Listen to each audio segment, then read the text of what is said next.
Hi friends, मैं छोटलाल कुमार आप सबको आपका अपना यूट्यूब चैनल स्मार्ट स्टडी 2.0 में हार्दिक स्वागत करते हैं। हम लोगों ने क्लास 10th का जो 100 मार्क्स हिंदी है उसको पढ़ रहे थे और दूसरा चैप्टर स्टार्ट किए हैं जिसका नाम है विष के दांत। तो इसका सारांश हम अगले वीडियो में बता दिए हैं। अगर आप लोग नहीं देखे हैं तो इस वीडियो में उसका लिंक हम दे देंगे। तो चलिए देखते हैं इसमें का फर्स्ट प्रश्न की ओर बढ़ते हैं। चलिए देखते हैं फर्स्ट नंबर क्वेश्चन है कहानी के शीर्षक की सार्थकता स्पर्श करे। ऐसे तो यह प्रश्न आपके एग्जाम में नहीं पूछ सकता है, पूछेगा तो उसको बोलना पड़ेगा कि विष के दांत के कहानी के शीर्षक की सार्थकता स्पर्श करे। शीर्षक की सार्थकता स्पर्श करने का मतलब होता है कि जिस चीज़ का नाम रखा गया है क्या वह उस पर सूट करता है कि नहीं करता है। जैसे इस कहानी का नाम रख दिया गया है विष के दांत, तो क्या यह कहानी जो है इस कहानी का नाम विष के दांत ही रहना चाहिए कि और कुछ रख सकते हैं। जैसे मान लीजिए सोठी बिरजाभार, तो सोठी बिरजाभार है तो उसमें वैसा ही दृश्य दिखाया जाएगा। रामायण तो उसमें वैसा ही दृश्य दिखाया जाएगा राम के सीता के बारे में। उसी तरह यह कहानी जो है विष के दांत, क्या इसका शीर्षक जो है सार्थक है कि इसका और कुछ नाम रखा जा सकता है, इसी के बारे में वर्णन करना है।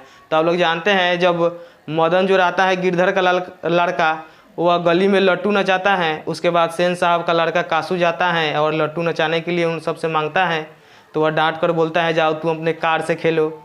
उसके बाद दोनों में हाथापाई होता है और उसके बाद मदन जो रहता है खोखा का 2 दांत तोड़ देता है। उसके बाद सेन साहब जो मदन के पिताजी रहते हैं गिरधर, उसको अब नौकरी से निकाल देते हैं। इसके बाद यह रात में जाता है घर पे खाना खाने के लिए, तब उसके पिताजी गिरधर उसको गले में लगाकर उसे बहुत प्यार करते हैं और बोलते हैं शाबाश बेटा तुमने सही किया, उसके घमंड के यानी कि विष के दांत तोड़ दिए। अर्थात यह शीर्षक जो है इस कहानी की सार्थक और उचित है। तो चलिए जो उत्तर है हम पढ़ दे रहे हैं। लिखा है कहानी के शीर्षक की सार्थकता स्पर्श करे।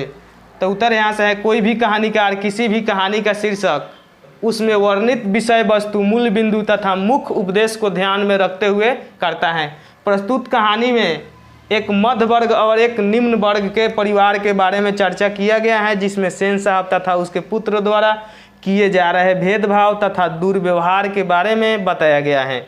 लेकिन जब कासू अपनी ताकत का प्रयोग मदन के सामने करता है तब मदन कासू के 2 जहरीले दांत को तोड़कर अपनी बहादुरी का परिचय देता है। इसलिए हम कह सकते हैं कि प्रस्तुत कहानी का शीर्षक विष के दांत सार्थक और उचित है। तो क्वेश्चन यह बहुत मतलब सड़ा जैसे आप लोग लिखते हैं तो बहुत लंबा होता है। उसी तरह जब पूछेगा कि विष के दांत कहानी के शीर्षक की सार्थकता स्पर्श करे तो यह बहुत लंबा में लिखना होता है। ऐसे ही आप लोग एग्जाम में आएगा तो 5 नंबर का ही आएगा। तो चलिए आशा करते हैं आप लोग समझ गए होंगे, वीडियो रोक कर लिख सकते हैं। चलिए देखते हैं दूसरा क्वेश्चन। चलिए देखते हैं दूसरा क्वेश्चन है सेन परिवार में बच्चे के पालन पोषण में किए जा रहे लिंग आधारित भेदभाव का अपने शब्दों में वर्णन करें। लिंग का मतलब होता है जैसे लड़का लड़की में सेन के परिवार में जो भी भेदभाव हो रहा था उसी के बारे में वर्णन करना है।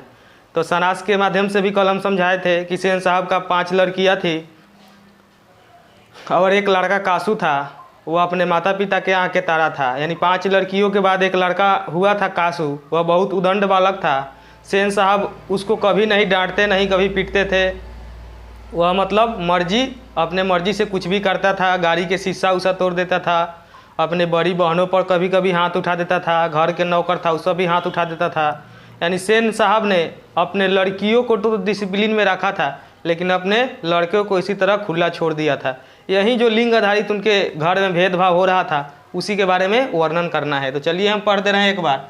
क्वेश्चन है कि सेन परिवार में बच्चे के पालन पोषण में किए जा रहे लिंग आधारित भेदभाव। लिंग का मतलब है जैसे पुरुष स्त्री, इसी तरह जो लड़का लड़की में जो भेदभाव सेन परिवार में हो रहा था उसी के बारे में वर्णन करना है। तो यहाँ से उत्तर है सेन साहब के परिवार में बच्चे के पालन पोषण में लिंग आधारित भेदभाव किए जा रहे थे।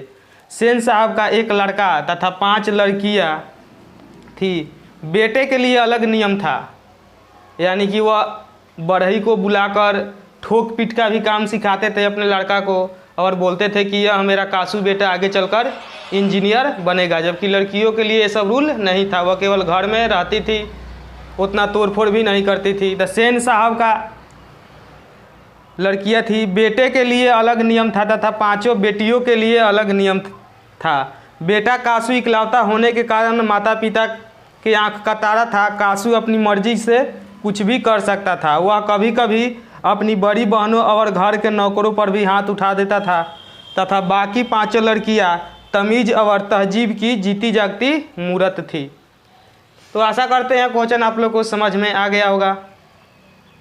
वीडियो रोक कर लिख लीजिए। चलिए बढ़ते हैं अगले प्रश्न की ओर। तो तीसरा क्वेश्चन है कि खोखा किन मामले में अपवाद था। यानी कि इस निबंध में लेखक ने जो सेन साहब का लड़का कासू हैं उसी के उल्लेख किए हैं खोखा के नाम से। यानी ऐसे भी कल बताए थे हम कि खोखा मतलब लड़का, यानी कि बांग्ला भाषा में कि बंगाल में शायद खोखा को लड़का और लड़की को खोखी ऐसा। तो देखते हैं दूसरा क्वेश्चन। तीसरा क्वेश्चन थोड़ा फ़ोन आ गया था इसलिए डिस्टर्ब हो गया था वीडियो। खोखा किन मामले में अपवाद था। तो यह जो निबंध है इसमें लेखक ने जो सेन साहब का लड़का कासू है उसी को खोखा नाम से उल्लेख किए हैं। ऐसे भी हम बताए थे कि बांग्ला भाषा में खोखा लड़का को और खोखी लड़की को बोला जाता है। तब इस निबंध में जो खोखा नाम है वह कासू को ही बोला गया है। तो लिखा खोखा किन मामले में अपवाद था। तो हम इसके सारांश के माध्यम से भी समझाए थे कि खोखा बहुत उदंड बालक था। सेन साहब की 5 लड़कियां थी और एक लड़का था जिसका नाम कासू है, उसी को खोखा बोला गया है। वह अपनी बड़ी बहन और नौकर चाकर पर भी हाथ उठा देता था। इसके बाद बहुत तोड़ फोड़ घर में करता था।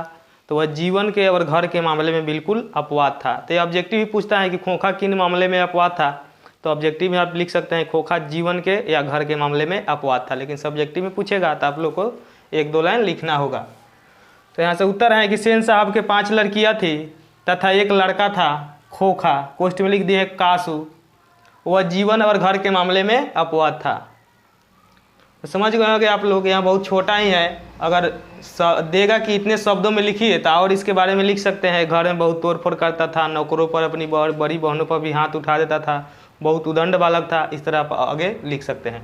चलिए बढ़ते हैं अगले प्रश्न की ओर। चलिए देखते हैं 4 नंबर क्वेश्चन। 4 नंबर क्वेश्चन है सेन दंपति खोखा में कैसी भावनाएं देखते थे और उसके लिए उन्होंने कैसी शिक्षा तय की थी। तो हम बताए थे कल सारांश में कि जब सेन साहब के कुछ मित्रों ने उनके बंगले में बैठकर बातचीत कर रहे थे तभी जो उनका लड़का कासू था वह गाड़ी के बत्ती तोड़ देता है। उसके बाद वह डांटने के बजाय उसको शाबाशी देते हैं और कहते हैं कितनी दिलचस्पी लेता है इन सब कामों में, यह मेरा बेटा आगे चलकर इंजीनियर बनेगा।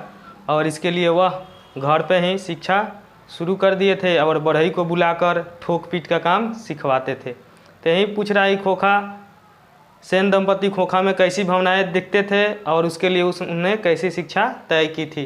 तो आप लिख सकते हैं कि सेन दंपति खोखा में इंजीनियर बनने की संभावनाएं देखते थे और उन संभावनाओं को पूरा करने के लिए सेन दंपति बचपन से ही खुद से शिक्षा व्यवस्था शुरू कर दिया था। घर पे ही कारखाने के बढ़ई बुलाकर ठोक पीट का काम करवाते थे। आशा करते हैं क्वेश्चन आप लोगों को समझ में आ गया होगा। बढ़ते हैं अगले प्रश्न की ओर। देखते हैं 5 नंबर क्वेश्चन। 5 का यह कौन नंबर है, यहाँ व्याख्या करने वाला है। 5 का है लड़कियाँ क्या है, कठपुतलियाँ हैं, उनके माता पिता को इस बात पर गर्व है।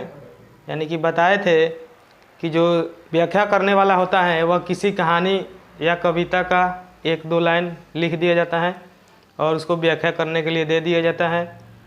तो इसमें कुछ बातों को ध्यान में रखा जाता है, जैसे यह पंक्ति किस कहानी से लिया गया है, इसका लेखक कौन है और उस कहानी में लेखक ने इस पंक्ति के माध्यम से हमें क्या कहने का प्रयास किया है उसके बारे में उल्लेख किया जाता है।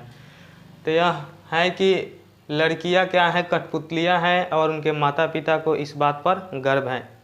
तो यह प्रस्तुत पंक्ति जो है 20 के दांत कहानी से संकलित नलिन बिलोचन शर्मा बानी से लिया गया है। इस पंक्ति के माध्यम से कवि कहते हैं कि लड़कियां क्या है, कठपुतलियां हैं। यानी सेन साहब की जो 5 लड़कियां हैं वह बहुत सुशील हैं, वह कुछ भी हरकत नहीं करती हैं, नहीं ज़्यादा वह खेलती हैं, खेलती भी तो हैं शाम को और अपना जो भी काम है वह सही से करती है, नहीं कुछ तोड़ फोड़ करती है। उन्हीं के बारे में उल्लेख किया गया है। चलिए इसका उत्तर है जो हम पढ़ दे रहे हैं।